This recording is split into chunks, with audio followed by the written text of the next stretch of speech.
हिंदू धर्म में भगवान शिव की पूजा सदियों से हो रही है। कहा जाता है कि जो कोई भी भगवान शंकर की पूजा सच्चे मन से करता है, उसकी सभी मनोकामनाएं पूरी होती हैं। माता पार्वती और महादेव के अप्रतिम प्रेम से पूरा संसार वाकिफ है। कुंवारी लड़कियां भी सोमवार का व्रत और भोलेनाथ की पूजा इसलिए करती हैं ताकि उन्हें शिव जी की तरह पति मिले।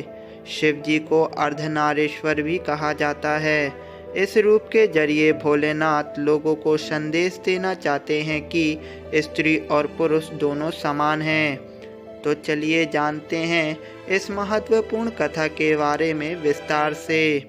सृष्टि के रचयिता ब्रह्मा जी हैं। शिव जी के अर्धनारीश्वर रूप को लेकर कई मान्यताएं हैं। एक पौराणिक कथा के अनुसार जब ब्रह्मा जी को सृष्टि के निर्माण का जिम्मा सौंपा गया था, तब शिव जी ने सिर्फ विष्णु और ब्रह्मा जी को ही अवतरित किया था और किसी भी नारी की उत्पत्ति नहीं हुई थी। जब ब्रह्मा जी ने सृष्टि के निर्माण का काम शुरू किया, तब उन्हें ज्ञात हुआ कि उनकी ये सारी रचनाएं जीवन उपरांत नष्ट हो जाएंगी और हर बार उन्हें नए सिरे से सृजन करना होगा। उनके सामने ये एक बहुत ही बड़ी दुविधा थी कि इस तरह से सृष्टि की वृद्धि आखिर कैसे होगी। गहन विचार के बाद भी वो किसी भी निर्णय पर नहीं पहुंच पाए। तब अपने समस्या के समाधान के लिए वो शिव की शरण में गए। उन्होंने शिव को प्रसन्न करने के लिए कठोर तप किया। ब्रह्मा के कठोर तप से शिव प्रसन्न हुए और ब्रह्मा जी की समस्या के समाधान हेतु शिव अर्धनारीश्वर स्वरूप में प्रकट हुए।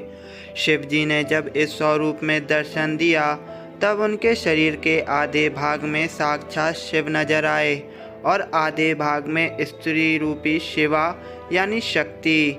अपने इस स्वरूप के दर्शन से भगवान शिव ने ब्रह्मा को प्रजननशील प्राणी के सृजन की प्रेरणा दी।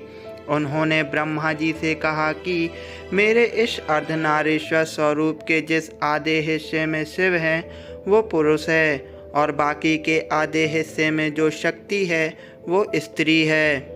शिव जी ने ब्रह्मा जी से कहा कि आपको स्त्री और पुरुष दोनों की मैथुनी सृष्टि की रचना करनी है, जो प्रजनन के जरिए सृष्टि को आगे बढ़ा सके। इस तरह शिव से शक्ति अलग हुई और फिर शक्ति ने अपनी मस्तक के मध्य भाग से अपनी ही तरह कांति वाली एक अन्य शक्ति को प्रकट किया। इसी शक्ति ने फिर दक्ष के घर उनकी पुत्री के रूप में जन्म लिया, जिसके बाद से मैथुनी सृष्टि की शुरुआत हुई।